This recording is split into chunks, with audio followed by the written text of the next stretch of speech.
My name is Abby Hopper. I'm Governor O'Malley's Energy Advisor. I just want to take a few minutes to talk to you today about some of the Governor's legislative efforts this session. So in Maryland, we want to be leaders in renewable energy, and one of the ways we've chosen to do that is to capitalize on the resource off our coast.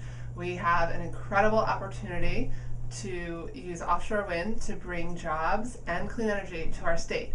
And so the governor has introduced two bills. One would require our utilities to enter into long-term contracts for offshore wind power.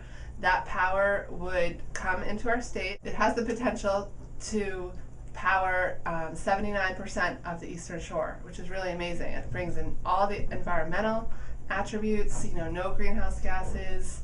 It brings clean, reliable energy that we create here in Maryland to our state.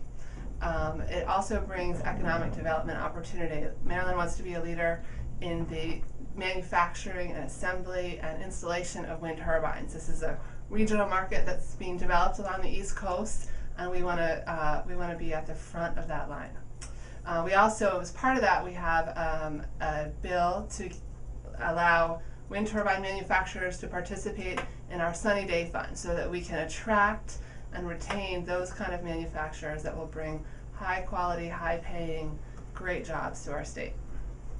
You've probably also heard a lot over the summer and with the recent snowstorms about reliability and outages. The governor has taken a very aggressive stance, and he is co-sponsoring legislation that will require the Public Service Commission to draft reliability regulations that will hold the utilities to a very high standard and will fine them if they don't meet that standard. And those fines will go back to the ratepayers. Under current law, they don't go to the ratepayers. So that's an important change that we think really speaks to the governor's commitment to helping consumers.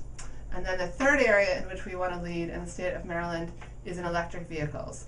We have done some really great things so far, and we want to continue to be at the front of that industry. In Baltimore County, GM has decided to open a factory to manufacture parts for electric vehicles. So we have 3 bills pending currently. The first will create an electric vehicle council so that the state can bring together all the relevant players, and we can create a plan for how we're going to implement electric vehicles throughout our state. The second legislation that we have pending is to create tax credits for the charging stations so that when consumers purchase electric vehicles, an important part of that obviously is the charging station that they install in their house, and so the tax credit would help with that cost.